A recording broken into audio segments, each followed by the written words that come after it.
Mary Harrington, with the assistance of what could be people from Passero, people from Bayer, people from Weta, people from the town.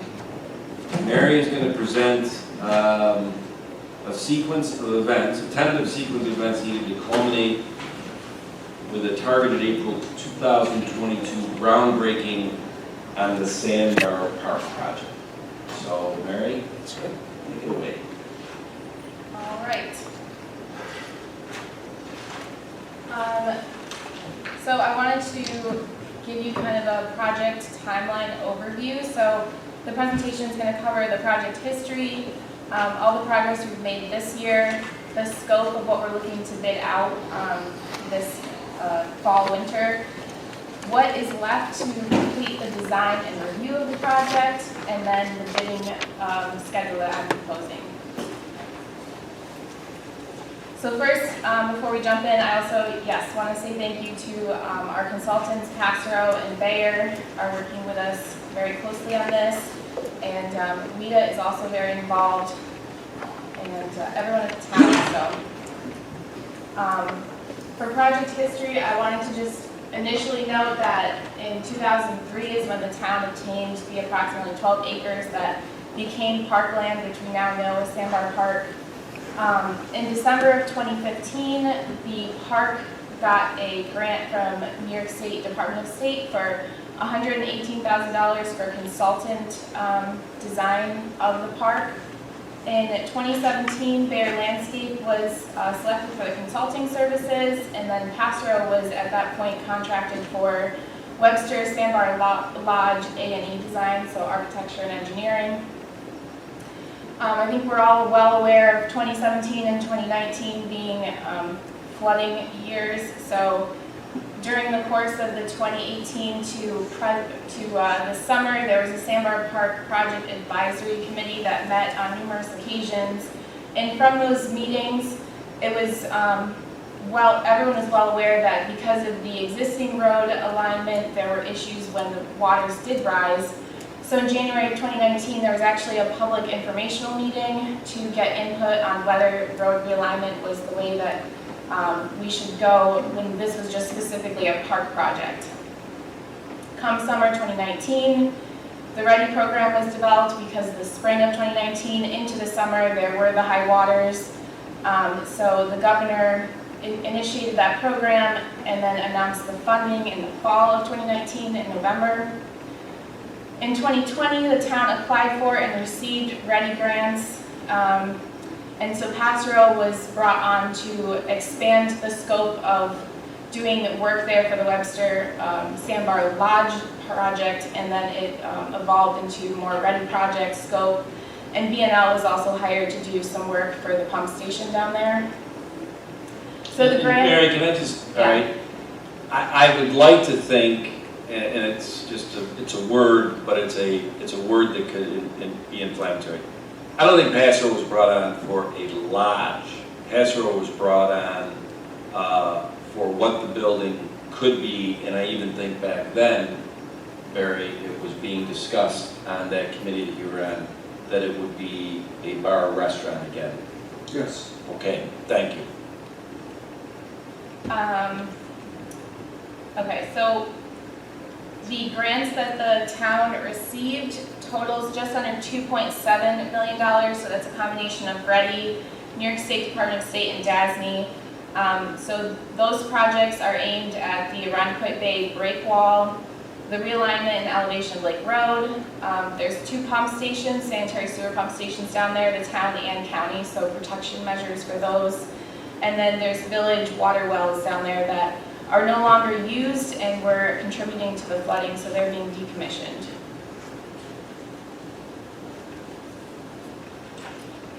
So this year we've been very busy making progress on the project. There's bi-weekly calls with a ton of agencies that are involved in this push to complete the READY projects. Just going through them quickly, the town, DEC, Department of State, EFC, DASNY, Monroe County DOT, Parks, SHPO, the governor's office, the village, consultant teams, and I might be missing a couple. So we meet every other week to review the progress and see if there's any necessary coordination that needs to happen.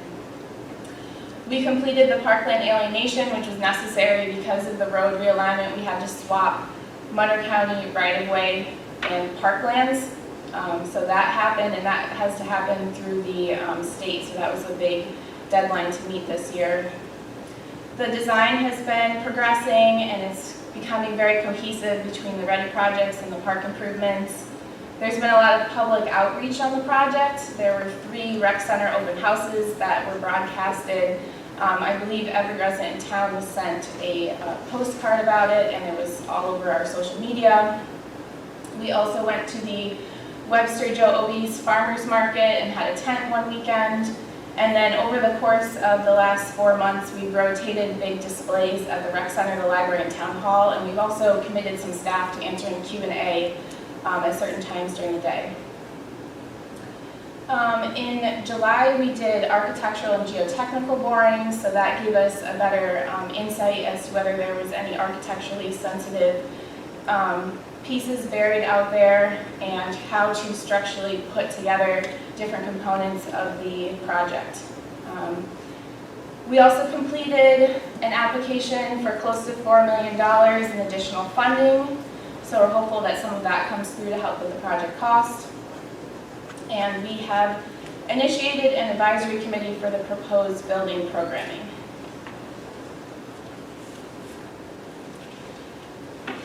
So at this point in time, we're not looking to do the entire scope that we have been designing.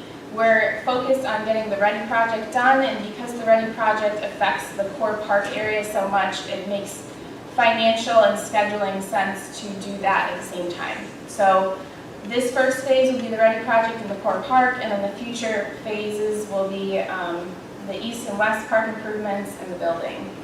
So the next slide shows the general areas. So the pink is what we're focused on right now, and then the blue and yellow are the expanded park improvements, and then the building is approximately going to be located right there, the green arrow.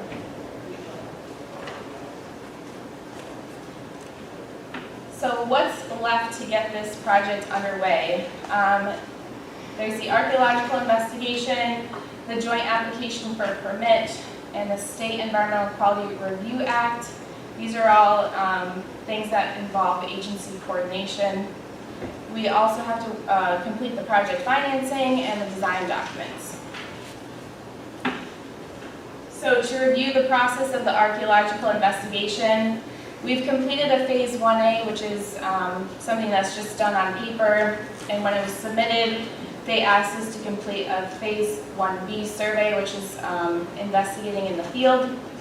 So when we did the soil borings in July, there was an archaeologist on site, and during those borings, there were no cultural resources uncovered. But from phase 1 and being there for the soil borings, the archaeologist reviewed and drafted a scope of work to complete the phase 1B survey, so there's a little bit more discovery that needs to happen in the field. So that draft phase of phase 1B scope was submitted for comment to the Nations and the State Historic Preservation Office, SHPO, on Monday this week. And they have 30 days to respond as to whether they think there needs to be changes, or if we hear no response, we proceed with what that drafted scope was. So the next step in the archaeology investigation is to address any comments and then complete that survey and report the findings. The joint application for a permit is being submitted tomorrow, so Tom, don't forget to sign that tonight. He's got it. And so that gets submitted to the New York State DEC, the U.S. Army Corps of Engineers, the Office of General Services, and the New York State Department of State, and that's mainly focused on water-related topics with the project. Those agencies have 30 days to respond, and I will caveat that with, they have 30 days to respond, but they could respond with questions, so that could restart the clock of another 30-day review period. So that timeline's not set in stone right now.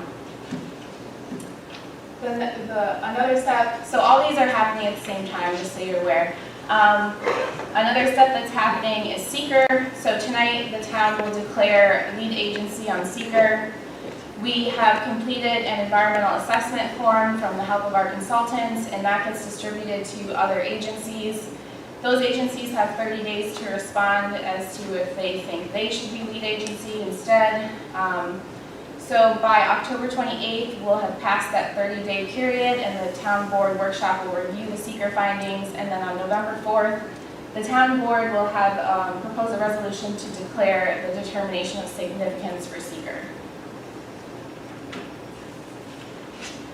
Project financing. So on October 7th, at the town board meeting, they'll propose a resolution to advertise either a public hearing or a public meeting in the Webster Herald to set this public hearing or public meeting, which will be the week of October 25th. We're still working on a venue for this meeting, just because we're trying to accommodate if there's going to be a greater crowd than usual. And then on November 4th, is when the town would propose a resolution to bond up to $9.5 million. We came to that number. It excludes the building, but it includes all of the Ready and Park project. All of the funding that we've gone for is reimbursable, so the town needs to bond the total project cost and then get reimbursed for our expenses. So that's why it's that value. And we did propose getting grant funding for scope that was in the east and west park portion of the project, which is why we're bonding up to that amount of the project as well, in case we get that funding.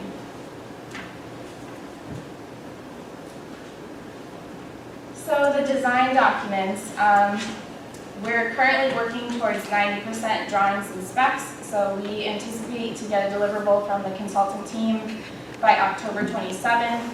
The town is taking 1 week to review, and I'm sure Josh, myself, Art, and Pat will all dive deep into that project review. November 17th, which gives the consulting team 2 weeks to turn around 100% drawings and specs, and then we'll have a couple days to give any final tweaks, and then pending what we hear back on agency review, if they don't affect our timeline, we're going to work to have the drawings and specs printed and ready for bid advertising by November 23rd. So right now the proposed bidding schedule is that on November 18th, there will be a resolution to advertise for solicitation of bids in the Webster Herald. That advertisement will go out on November 24th, which is the Wednesday before Thanksgiving. And then we're proposing to do the bid opening on December 16th. And then finally, we could be teed up to do the town board resolution to award the contract and authorize the supervisor to sign by January 6th. So this is a best case scenario. We put the schedule together based on what we can control, what the design team has committed to a schedule to get the drawings and specs done.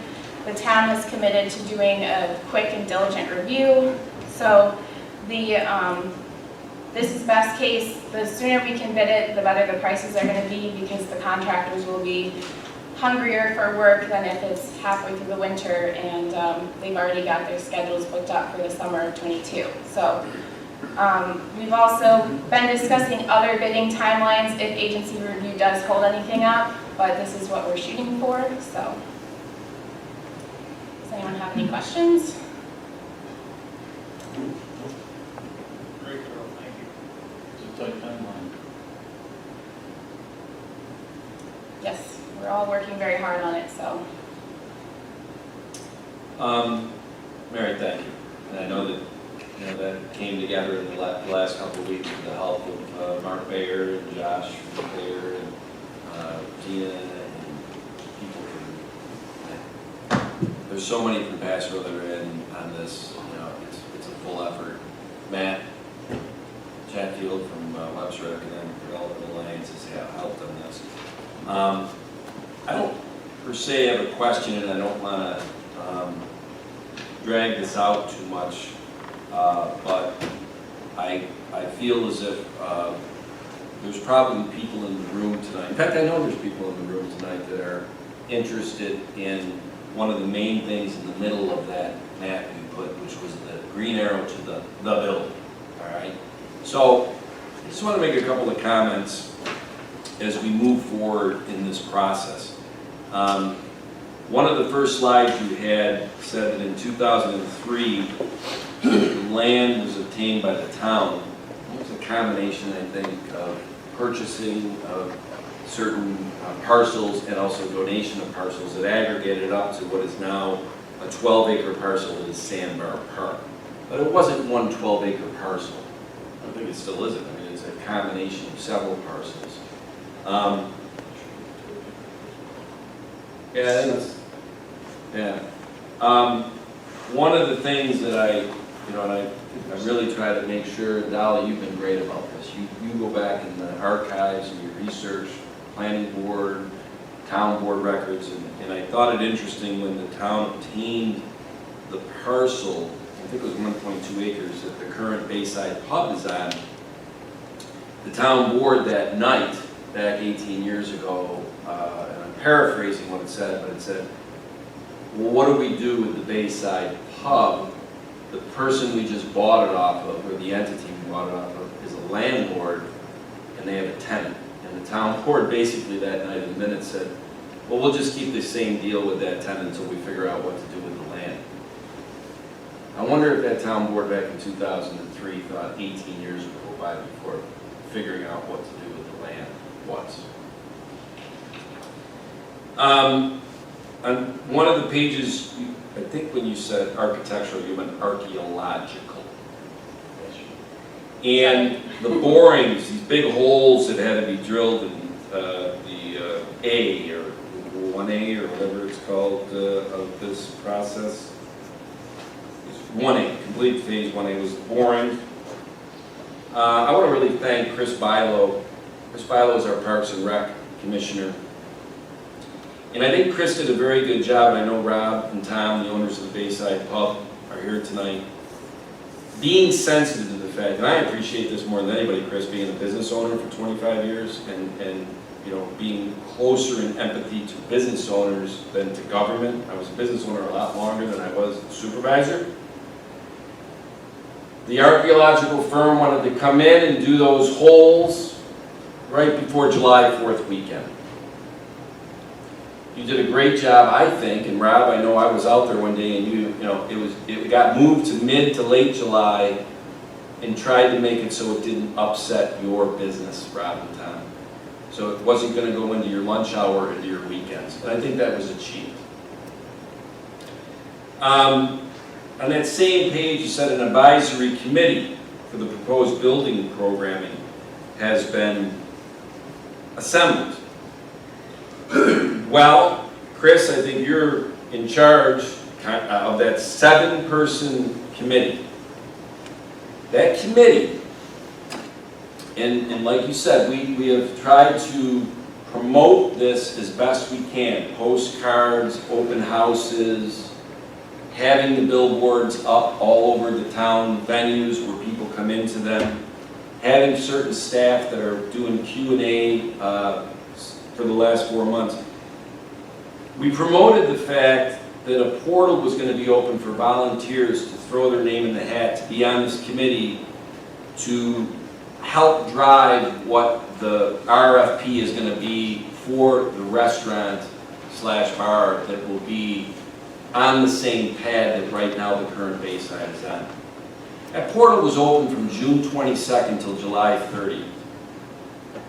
We got 7 people that threw their name in the hat. Now that's a good news, bad news thing. The good news is they were volunteers. They were not handpicked by a board or anything like that. They put their name in there.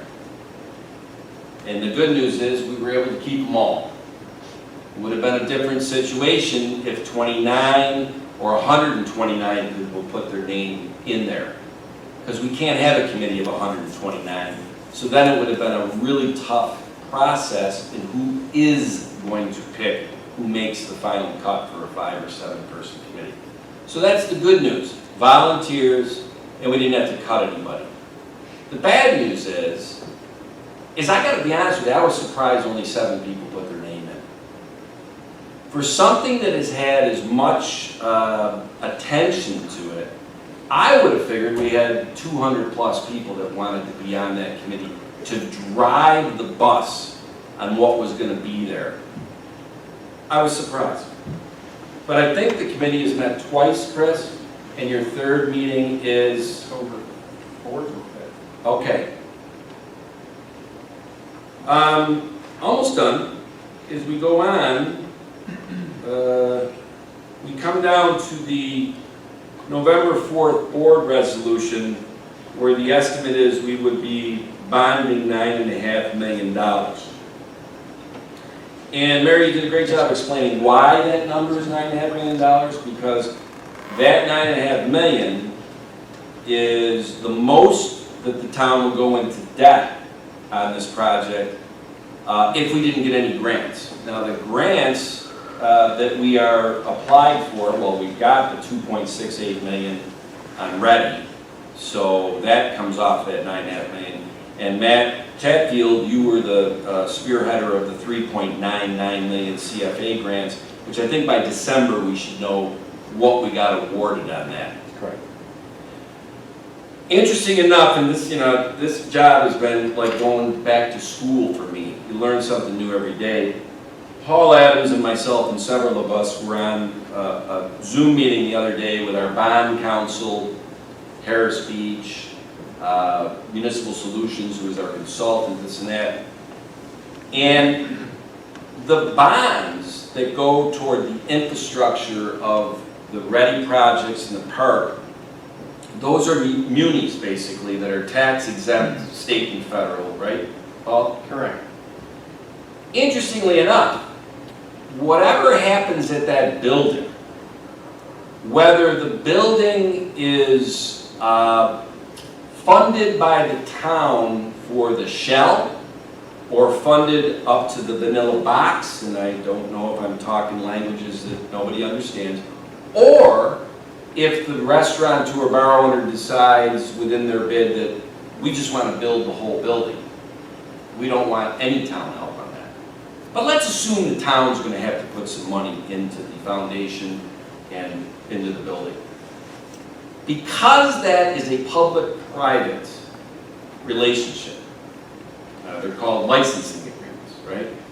The type of bond that you need to get for that project is significantly different. Is that correct, Paul? Correct. Taxable interest. Now the bad news is that whoever we bid out that bond to, it has a higher interest rate. It's not as desirable as a muni in a lot of ways because some of the tax is taxable to the company or person that buys it. Federally, not state or like that. However, that type of bond is because the flexibility then that the municipality has on having a public-private partnership, which is really a landlord-tenant type of thing. Somebody who comes in and runs that. Interestingly enough, the reason why I think the town and the board previous to this, and the board back in 2003, and this board never had to learn that, is because when they bought this land back in 2003, there was no, per se, money going in to build a building. The building was there. But now this is a different case, and so we know as that committee moves along to its end game and whenever they can get it out there for the RFQ, the RFP, whatever, we'll be better able to figure out how much of a bond we need to go to get for this shell or this vanilla box, and it will be a very significantly different structured bond because of the flexibility that is given through the federal tax bond. Last but not least, because I don't want to put everybody to sleep, where did I have it here?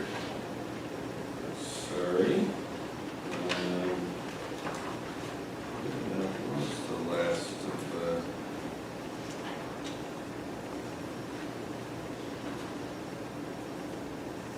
oh, I know. We also found out the other day, and that's why I was hoping that Charlie Genesi, and God bless him, is not able to make it tonight, but I have to confer with him because you wrote it, Mary, and you were wise to write it this way, that the week of October 25th is when we plan on doing either a public hearing or a public meeting on this project. Now, they may sound to the layman, including yours truly, that they're the same thing, but they're very different. A public hearing is basically part of a legal process that once you do the public hearing, then a board is going to take an action thereafter. Well, when we just did the sewer project, we had to have a public hearing by law before we voted on the bonding of the sewer project. Is that correct, Paul? Yeah, that's correct. And Bill? This project is one that does not require having a public hearing prior to going to vote on the bonding, the indebtedness. However, just because it doesn't have to have a public hearing, but the technicality of the laws, it doesn't have to have a public hearing, the town understands we would be completely tone deaf and insensitive to what is going on out there as far as the current owners, Rob and Tom, and the Bayside, and the feelings of the community on that business, that we will have a public hearing. It'll probably be what's called a public meeting because there is no, per se, town government action tied to that meeting. Usually it would be like, hey, we gotta have a public hearing, we gotta hear that, and then that night or a week later we do the bonding. That is not the case with this project. By the laws, it's not a 203B or something like that in municipal town law. It's a 202B, okay? But we're gonna have that meeting. And as Mary said, it's probably gonna be in this room. It'll probably, we'll see if we have it at the Webster Thomas Auditorium or at a venue that is, if people want to come in, and certainly from what we've heard the last 4 months since May 27th, since we rolled this out, we will let the public come in and present and talk. Hopefully we'll know by October 7th, after conferring with legal, that my gut tells me it's going to be a public meeting and not a public hearing. So stay tuned.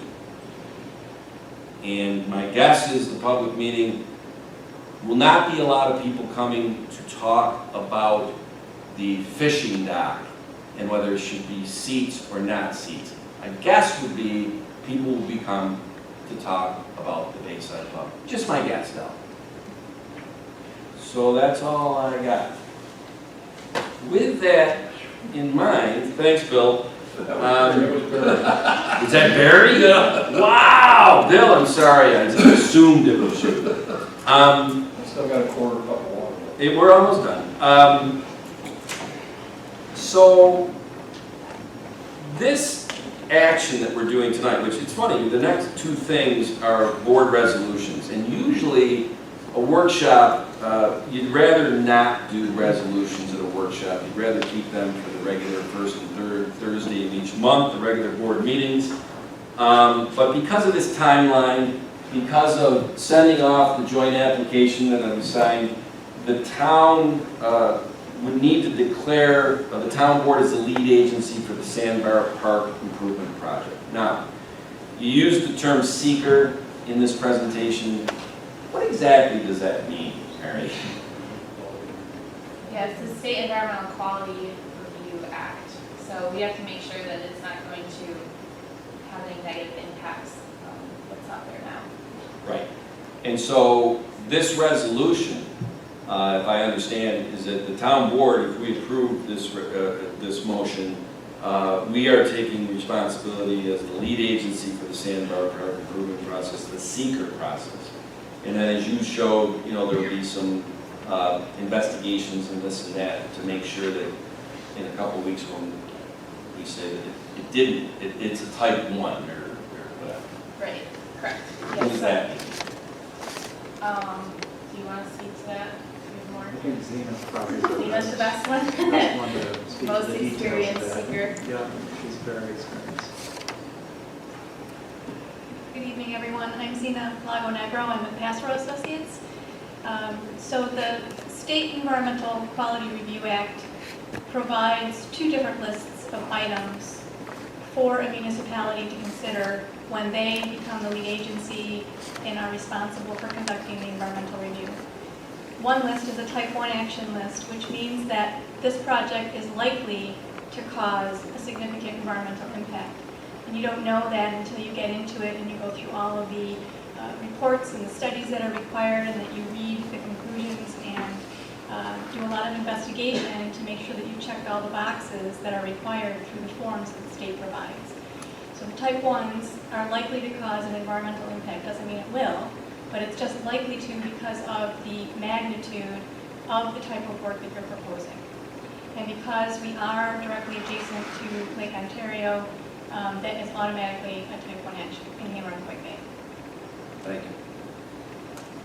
And I knew the town board probably knew what they're stepping into responsibility-wise, making sure all the boxes are checked and all that stuff, but I also appreciate that there's several people there and they might be wondering, well, what does this mean? So, do you guys, as the town board, have any questions on that motion I'm about to make?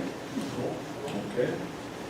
Well, with that being said, I make a motion to declare the town board as the lead agency for the Sandbar Park improvement project. Second. Supervisor Flaherty? Aye. Councilman Cahill? Aye. Councilman Dean? Aye. Councilman Adams? Aye.